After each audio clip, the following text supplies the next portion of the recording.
नमस्कार प्यारे विद्यार्थियों, स्वागत है आप सभी का आपके अपने YouTube चैनल अरावली क्लासेस पर। साथियों, आप सभी के बीच लेकर उपस्थित हूँ मोस्ट इंपोर्टेंट क्वेश्चन शिक्षा मनोविज्ञान के टॉपिक के अंदर आपका सिगमंड फ्राइड के नाम का जो एक सिद्धांत आता है, उस सिद्धांत से रिलेटेड कुछ बेहद महत्वपूर्ण तड़कते फड़कते प्रश्न आप सभी के बीच लेकर उपस्थित हूँ, जो कि आपके रीट पात्रता परीक्षा के अंदर और मुख्य परीक्षा के अंदर हुबहू सपने वाले हैं। बिल्कुल मेरे प्यारे साथियों, हुबहू सपने वाले हैं ये क्वेश्चन आप सभी के एग्जाम्स के अंदर। सिगमंड फ्राइड आपका एक महत्वपूर्ण सिद्धांत है, जिससे प्रश्न आपके कैसे बन सकते हैं वो आप सभी को इस क्लास के अंदर मैं करवाने वाला हूं। तो इस क्लास को पूरी देखिएगा। चैनल पर पहली बार विजिट करें तो चैनल को सब्सक्राइब कर लीजिएगा, क्लास को एंड तक देखिएगा।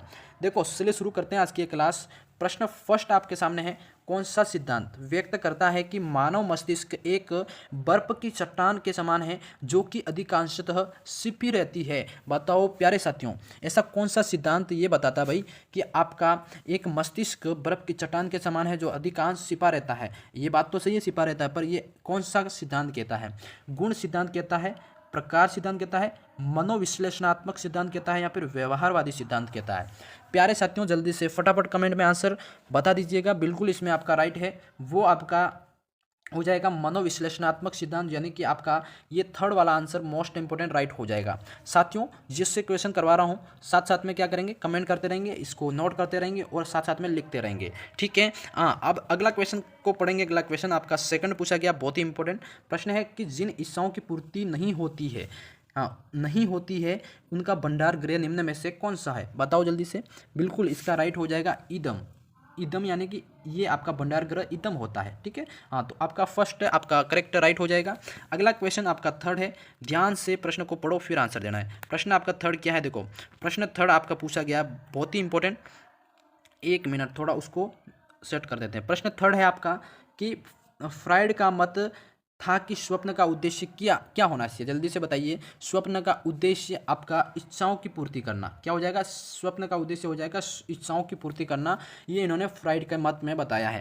अगला सवाल साथियों आपके चार पूछा गया है, बहुत ही इंपॉर्टेंट। प्रश्नों को ध्यान से पढ़ेंगे फिर आंसर देना है। प्रश्न है आपका, एक मिनट, प्रश्न थोड़ा ये बार बार हिल जा रहा है ना। प्रश्न आपका चार पूछा गया है कि फ्राइड के सिद्धांत के अनुसार क्या है? फ्राइड के सिद्धांत के अनुसार मनोलैंगिक विकास की किस अवस्था में बच्चा अपने शरीर के साथ छेड़छाड़ अधिक करता है और अपने जनेंद्रियों के आत्मज उत्तेजना से सुख की प्राप्ति करता है?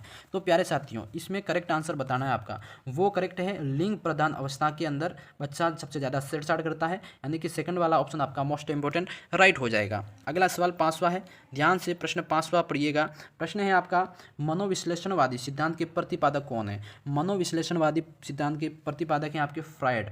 फ्राइड, सिगमंड फ्राइड, यानी कि थर्ड वाला ऑप्शन आपका मोस्ट इंपोर्टेंट राइट हो जाएगा। अगला सवाल जल्दी से फटाफट कमेंट में बताइए क्या आंसर हो जाएगा। सवाल है आपका, फ्राइड के अनुसार आक्रामक व्यवहार का संबंध किससे होता है?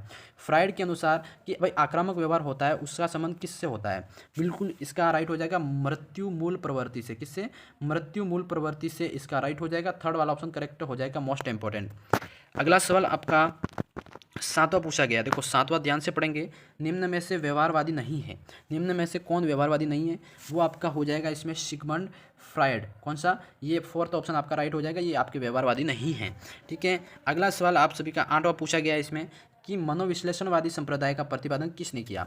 तो मनोविश्लेषणवादी संप्रदाय का प्रतिपादन आपका सिगमंड फ्राइड ने किया था। मोस्ट इंपोर्टेंट थर्ड वाला ऑप्शन करेक्ट हो जाएगा। अगला सवाल है आपका नौवां, ध्यान से पढ़ेंगे। सवाल आपका है कि सिगमंड फ्राइड ने चेतन व अचेतन मन का अनुपात बताया। कितना बताया भाई? बिल्कुल ये बताया था आपका, इसमें फोर्थ वाला ऑप्शन करेक्ट हो जाएगा। कैसे? इसको ऐसे लिखेंगे भाई, 1/10 हो जाएगा। फिर इसको अनुपात में देखेंगे यहाँ पे, ठीक है, अनुपात और बटा आपके इधर 9/10 इन्होंने ऐसे बताया था, ठीक है। तो आपका फोर्थ वाला ऑप्शन इसमें करेक्ट हो जाएगा, ये राइट याद रखना है, ठीक है। अगला सवाल आपका 10वां है। 10वां सवाल क्या है? देखो, ध्यान से पढ़ेंगे फिर आंसर देना है कि काम की प्रवृत्ति से संबंधित कौन सी परिभाषा फ्राइड ने दी? बताओ जल्दी से। काम की जो प्रवृत्ति, उससे संबंधित कौन सी परिभाषा फ्राइड ने दी? वो आपकी हो जाएगी, शैशवावस्था में काम की प्रवृत्ति प्रबल होती है, ये इन्होंने कहा था, ठीक है। तो सेकंड वाला ऑप्शन आपका बहुत ही शानदार इंपॉर्टेंट हो जाएगा। अगला सवाल 11वां। देखो, ये 11वां सवाल पढ़िए।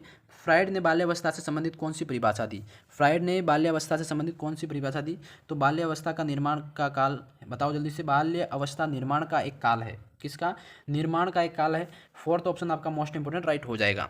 अगला सवाल 12वां पूछा गया आप सभी के सामने, ध्यान से इंपॉर्टेंट प्रश्न को पढ़ेंगे फिर आंसर देना। देखो प्रश्न आपका 12वां क्या है, ध्यान से प्रश्न को पढ़ेंगे फिर आंसर देना। प्रश्न है आपका कि निम्न में से कौन सा व्यक्ति का तार्किक रूप से, क्या पूछा है, निम्न में से कौन सा व्यक्ति का भाग तार्किक रूप से नियंत्रित है जो कि वास्तविकता के नियम पर आधारित है।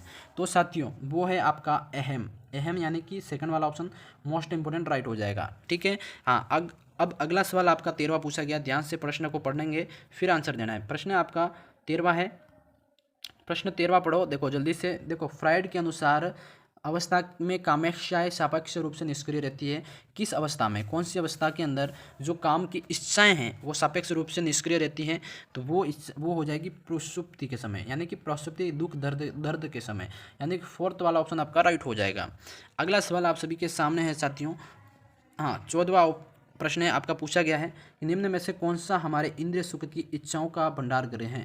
बताओ जल्दी से, भंडार गृह, निम्न में से हमारे इंद्रिय सुख की इच्छाओं का भंडार गृह है, तो वो इदम हो जाएगा। कौन सा हो जाएगा, इदम, यानी कि फर्स्ट ऑप्शन आपका बहुत ही शानदार इंपॉर्टेंट राइट हो जाएगा।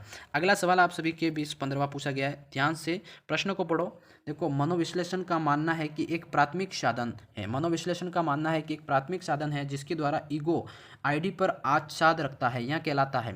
ये क्या कहलाता है मेरे प्यारे साथियों, बिल्कुल ये आपका कहलाएगा आपके सामने सुपर ईगो, आमोद सिद्धांत, द्वंद्व या फिर दबाव।